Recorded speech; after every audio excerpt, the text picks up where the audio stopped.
Morning friends, welcome to कैशवेब।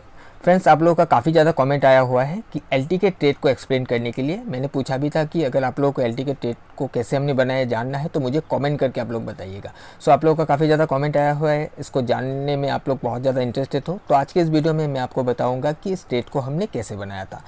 Okay, तो ज़्यादा time नहीं लेते हैं और चलिए डायरेक्टली हम चार्ट पर चलते। ओके, चलिए एलटी को ओपन कर लेते हैं। और एलटी को हमने नेक्स्ट डे को भी ट्रेड किया था, जो हमने रिकॉर्ड नहीं किया था। मतलब जिस दिन को हमने रिकॉर्ड किया था वही हम आज के दिन में आपको बताने की कोशिश करेंगे। सो ये वाला दिन था जिस दिन हमने ट्रेड किया था और जो कि हमने रिकॉर्ड करके आप लोगों के सामने रखा भी था। और नेक्स्ट डे को भी हमने इसको ट्रेड किया था, हमें चांस मिला, हमने ट्रेड कर दिया। क्योंकि हमारा जो टारगेट था, आपको पता है कि यहाँ पर हमने टारगेट को रखा था और ये टारगेट अचीव नहीं हुआ था। और हमने इस वाले जो येलो लाइन देख रही, येलो या फिर पिंक जो भी लाइन से, इस यहाँ पर हमने इसको एग्जिट कर दिया था। नेक्स्ट डे को हमने इस एरिया पर फिर से एक ट्रेड को बनाया था और इसी को ही हमने टारगेट लेते हुए यहाँ पर हमने इसको एग्जिट कर दिया था। भाई देखिए, हम अभी जो ट्रेड हमने आप लोगों के सामने रखा था उसको ही एक्सप्लेन करते हैं और दिखाने की कोशिश करते हैं कि कैसे हमने इस ट्रेड को बनाया था। तो सबसे पहले हम डेली चार्ट पर चलते हैं और वहाँ पर आपको समझाने की कोशिश करते हैं कि प्राइस कहाँ पर ट्रेड कर रहा था।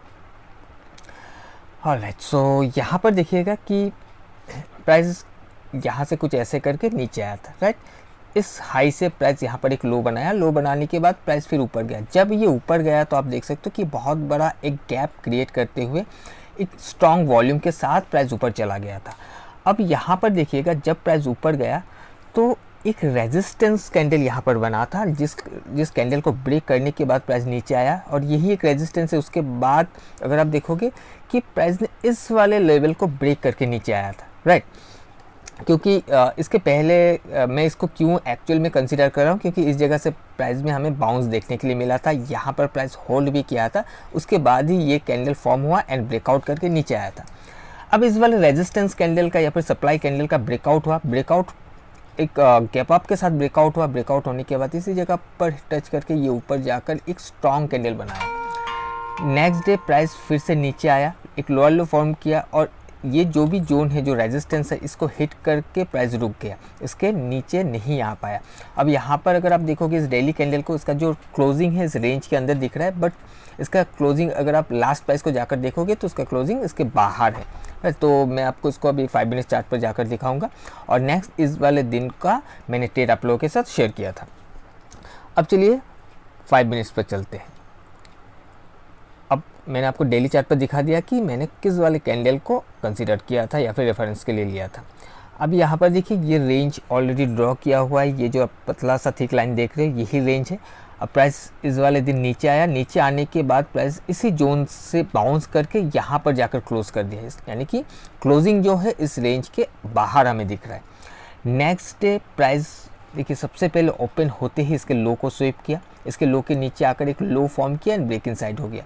और ब्रेक इनसाइड होने के बाद प्राइस ने अपना जो भी प्रीवियस डे का एक लोअर हाई था, इस वाले लोअर हाई को ब्रेक करते ऊपर जाकर क्लोज कर दिया एंड स्ट्रक्चर को ब्रेक कर दिया। जब ये स्ट्रक्चर को ब्रेक किया और इसने ऑलरेडी पहले ही अपने लोस को, प्रीवियस डे के लो को स्वीप कर चुका है, यानी कि इसके नीचे से ब्रेक इनसाइड हो चुका है एंड स्ट्रक्चर को ब्रेक कर चुका है और वॉल्यूम का भी ब्रेकआउट आने लगा है, यहाँ पर मोमेंटम कैंडल बनने लगा है। तो यहाँ पर हमें ये समझ में आ गया था कि ऑलरेडी एक रेजिस्टेंस को हिट किया है जो ब्रेकआउट हो गया था। अब यहाँ पर सपोर्ट बिल्ड होने की कोशिश हो रहा है।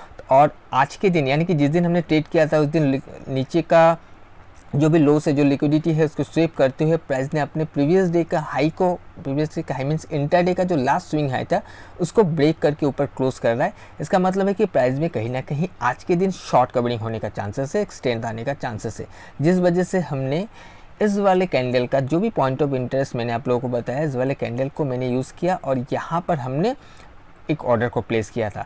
और जैसे कि मैंने बताया था, स्टॉप लॉस एक्चुअल में होना चाहिए इस वाले लो, लेकिन ये बहुत बड़ा हो रहा था। तो हमने इस वाले एरिया को इससे भी छोटे टाइम फ्रेम पर जाकर चेक किया, चेक करते हुए यहाँ पर एक एरिया निकाल कर यहाँ पर मैंने स्टॉप लॉस को प्लेस किया था। और उसके बाद आपने देखा कि प्राइस में जैसे हम एक्सपेक्ट कर रहे थे वैसा ही मूवमेंट आया, लेकिन यहाँ पर जाते ही हमें थोड़ा सा कन्फ्यूजन लगा, क्योंकि ये जो भी लास्ट डे का जो हाई है, इस हाई के ऊपर जाते ही यहाँ पर ये प्राइस फिर प्रोसीड नहीं कर पा रहा है, यहाँ पर रेजिस्टेंस बिल्ड करने की कोशिश कर रहा है, वॉल्यूम का ब्रेकआउट आ रहा है, जिसको देखते हुए हमने यहाँ पर क्लोज कर दिया था। ओके और नेक्स्ट डे का भी जो ट्रेड है तो मैं आपको ऐसे ही बता देता हूँ कि प्राइस यहाँ से जाकर जब ऐसे करके गया था, यहाँ पर एक पॉइंट ऑफ इंटरेस्ट था, जिस पॉइंट ऑफ इंटरेस्ट पर आने के बाद प्राइस हिट करते ही ये बाउंस कर गया था, और जिस वजह से हमने इसी वाले कैंडल को यूज़ करते हुए यहाँ पर एक ट्रेड को प्लान किया था, और जो भी टारगेट है मैंने आपको दिखा दिया है।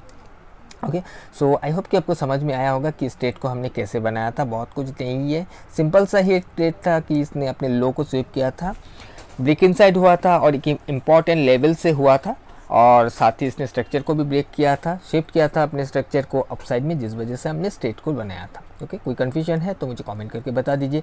सो आज के लिए इतना ही, हम मिलेंगे किसी और एक नए वीडियो में। Till then bye bye.